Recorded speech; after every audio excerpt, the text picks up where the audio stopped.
Elon career institute, Allen Kota या फिर Elon के किसी भी कोचिंग सेंटर से अगर आप किसी भी ब्रांच से रिफंड लेना चाहते हो तो ये वीडियो इंटरनेट की सबसे बेस्ट वीडियो होने वाली है जो आपको अभी मिलेगी। ठीक है, अभी जो आप वीडियो देख रहे हो ना, इसमें एलन की रिफंड से रिलेटेड आपको सारी प्रोसेस स्टेप बाय स्टेप बताई गई है। क्या क्या एलिजिबिलिटी कंडीशंस हैं कि आप रिफंड ले सकते हो, क्या क्या अनएलिजिबिलिटी कंडीशंस हैं, ये सारी चीज़ें हैं। एंड जो ये सारी चीज़ें आपको बताई जा रही हैं, ये सारी चीज़ें ऑफिशियल साइट से लेकर बताई जाती हैं, ऑफिशियल साइट से डेटा लेकर बताई जा रही हैं। लेटेस्ट पॉलिसी के अनुसार आपको सारी डिटेल्स दी जाएंगी, तो वीडियो को पूरा ध्यान से देखिएगा, क्योंकि एक भी अगर आप स्टेप मिस करते हो तो ये रिफंड वाला वीडियो है, आप बहुत चीज़ें मिस कर दोगे। ठीक है, तो सबसे पहला प्रोसेस क्या होता है ना कि देखो, अगर आप रिफंड लेने जाते हो तो आपको 15 दिन के अंदर रिफंड लेना होता है। ठीक है, हाँ, अगर 72 घंटों के अंदर आपने अगर भेज दिया रिफंड रिक्वेस्ट या फिर रिफंड लेने की मांग कर दी तो आपको 100% रिफंड मिलता है बिना किसी डिडक्शन के। ठीक है, अगर 15 दिन के अंदर आपने अगर रिफंड के लिए मतलब मांग की है कि रिफंड चाहिए एंड रिफंड एप्लीकेशन लेटर की मांग की है तो आपको मिलेंगे 20,000 की कटौती के साथ पूरा, मतलब कि जो का फ़ी होता है, कोचिंग का फ़ी होता है, वो आपको मिल जाएगा। ठीक है, उसके बाद 15 दिन के बाद तो बहुत सारे केसेस में रिफंड नहीं होता है, लेकिन कुछ केसेस होती हैं जबकि कॉलेज में, मतलब कि कॉलेज से रिलेटेड प्रॉब्लम्स आ गई, फिर कॉलेज में आपने एडमिशन लिया है, फिर कुछ ऐसी चीज़ें, या फिर होती है कि ट्रांसफ़र या फिर पेरेंट्स का मेडिकल इशू आ गया, या फिर कुछ भी चीज़ें जो कि वैलिड रीजन होता है, बहुत ही वैलिड प्रूफ होता है, स्ट्रॉन्ग वैलिड प्रूफ, इस पर आपको 15 से 30 दिनों के अंदर रिफंड मिलता है।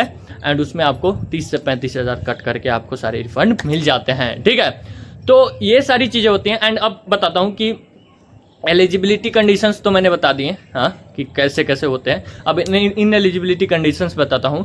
हाँ, 15 दिनों के बाद अगर रिफंड आप करते हो तो आप जानते ही हो कि कैसे मिलेगा। ठीक है, रिकॉर्डेड लेक्चर या फिर रिकॉर्डेड लेक्चर OLTS जो होता है उसको आप मतलब कि ज़्यादा देख लेते हो तो उसके बाद आपको रिफंड नहीं मिलता है। ठीक है, 3+ सेशंस कर लेते हो तो आपको रिफंड नहीं मिलता है। एंड 1 लाख से कम की फ़ीस पर आपको रिफंड नहीं मिलता है। अगर आपने एडमिशन लिया है किसी ब्रांच में, वहाँ की फ़ीस 1 लाख से कम है तो आपको रिफंड नहीं मिलेगा। ठीक है, उसके बाद आता है चीज़ें कि मतलब कि नॉन रिफंडेबल प्रोग्राम्स जो होते हैं उसका जो बंडल होता है, नॉन रिफंडेबल प्रोग्राम होते हैं उसका जो बंडल होता है तो उसका आपको रिफंड नहीं मिलता है। ठीक है, हाँ, पहले ही लिखा हुआ रहता है यार नॉन रिफंडेबल, उसका क्या ही तुम्हें रिफंड मिलेगा। दूसरी चीज़ क्या होती है ना कि अगर आप इंस्टॉलमेंट पे अगर मतलब कि आपने एडमिशन करवाया है तो आप सबसे ज़्यादा फायदे में हो। क्यों हो ये बताता हूँ मैं। हाँ, आगे वीडियो रिफंड से रिलेटेड जो प्रोसेस है वो बताऊँगा, लेकिन ये अभी बता देता हूँ। ठीक है, इंस्टॉलमेंट वालों के लिए। ठीक है, अगर आपने इंस्टॉलमेंट कर रखा है, ठीक है, हाँ, तो इंस्टॉलमेंट पे पढ़ रहे हो तो आपकी आधी फीस तो आपने जमा कर दी होगी फर्स्ट इंस्टॉलमेंट। 1 साल में जैसे कि 2 होता है एंड 2 साल में 3 इंस्टॉलमेंट पे करनी पड़ती हैं। तो ठीक है, तो आपने फर्स्ट इंस्टॉलमेंट जमा कर दी होगी जो कि आधी से ज़्यादा फीस होगी, हाँ, या फिर आधी होगी, अप्रोक्स इतना ही होता है। तो आपने ये फी जमा कर दी। ठीक है, हाँ, तो आप क्लासेस कर पाओगे। एंड अगर आपने ये 30 दिन का टाइम पीरियड भी पार कर लिया ना तो आपको ऑटो रिफंड मिलेगा। कैसे मिलेगा, तो आपने जो इंस्टॉलमेंट पे करा है वो आप इंस्टॉलमेंट कैंसिल कर दो। ठीक है, हाँ, फर्स्ट इंस्टॉलमेंट तो आप कैंसिल नहीं कर सकते क्योंकि जो आपने पे कर दिया वो पे कर दिया, हो गया।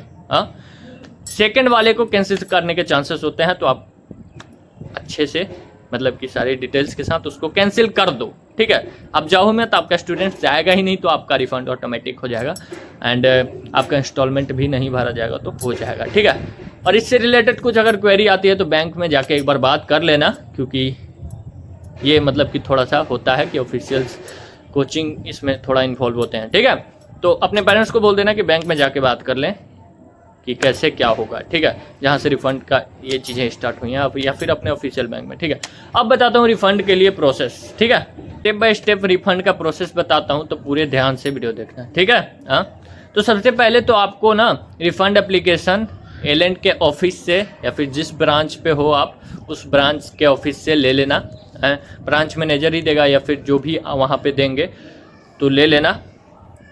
तो इसके बाद ना आपको ये चीज़ें ध्यान रखनी है कि कोई भी कही हुई बात मुँह ज़बानी बात पे ध्यान नहीं देना है, मुँह ज़बानी बात पे नहीं ध्यान देना है। ठीक है, क्योंकि मुँह ज़बानी बात से ना ये कोचिंग वाले मुखर जाते हैं। ठीक है, कोचिंग वाले हैं रिफंड नहीं देना चाहेंगे। ठीक है, पॉलिसी बनाई है ताकि आप एडमिशन लो।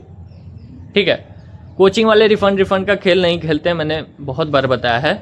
तो आपको ना आपके रिफंड के लिए ना मतलब कि आपको ही फुर्ती दिखानी पड़ेगी, तेज़ी दिखानी पड़ेगी। नहीं तो ये लोग ऐसा भी करते हैं कि डेट्स आगे बढ़ाई जाए, आगे बढ़ाई जाए, आगे बढ़ाई जाए, उसके बाद रिफ़ंड ही ना मिले। रिफ़ंड आपको 45 से 90 दिनों के अंदर मिलता है। फुल रिफ़ंड जो होती है, मतलब कि जो भी कटौती के साथ वो रिफ़ंड होती है, वो 45 से 90 दिनों के अंदर होती है। तो उसके लिए आप वेट कर लेना थोड़ा, ठीक है। अगर आपको रिफ़ंड का प्रूफ मिल गया है तो उसको रख लो, रिफ़ंड का रिसिप्ट मिल गया है तो उसको रख लो, ठीक है। एंड उसके लिए वेट करना। अब आपको मैं प्रोसेस बताऊंगा कि क्या क्या प्रोसेस होता है। फर्स्ट प्रोसेस तो मैंने बता दिया। दूसरी प्रोसेस होती है ओरिजिनल फी रिसिप्ट, जो कि बहुत ज़रूरी होती है। ओरिजिनल फी रिसिप्ट जो कि आपके पेमेंट को शो करेगी कि आपने पेमेंट इतना करा था, ठीक है, वो चीज़। एंड उसके बाद दूसरा डॉक्यूमेंट होता है एलएन का आईडी कार्ड, जो आईडी प्रूफ्स हैं वो देना होता है, ठीक है।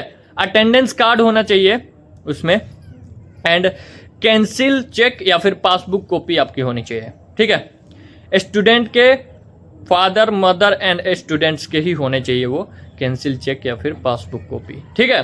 हाँ, उसके बाद अगर आपने मेडिकल इमरजेंसी या फिर कॉलेज से रिलेटेड किसी प्रॉब्लम्स के लिए सॉल्व करने के लिए ये मतलब कि रिफंड के लिए अप्लाई किया है, तो कॉलेज कॉल या फिर काउंसलिंग लेटर आपको देनी होगी। एडमिशन फी रिसिप्ट आपको देनी होगी। मैं सब पूरे मतलब कि ब्रीफ डिटेल में इस चीज़ से निकाल के बोल रहा हूँ, ठीक है। हाँ, तो कोई भी इंफॉर्मेशन ऐसी नहीं है जो कि आपको यहाँ पे गलत दी जाती है या फिर कभी गलत दी गई हो, ठीक है। हाँ, तो आपको यही सब करना है। एंड उसके बाद चैनल को अभी सब्सक्राइब कर लीजिए। ये रिफंड का प्रोसेस नहीं है, बट चैनल को सब्सक्राइब कर लीजिए ऐसे इन्फॉर्मेशन के लिए, ठीक है। हाँ, क्योंकि बहुत सारे लोग हैं, बहुत सारी मिसलीडिंग वीडियोज़ हैं इंटरनेट पे जो आपको रिफंड के लिए कहते हैं एंड उसके बाद आप फंसे रह जाते हो, ठीक है। बस इतनी ही डिटेल्स थी। आपको 45 से 90 दिनों के अंदर आपको वेट करना पड़ेगा, उसके अंदर आपको मिल जाएगा, ठीक है।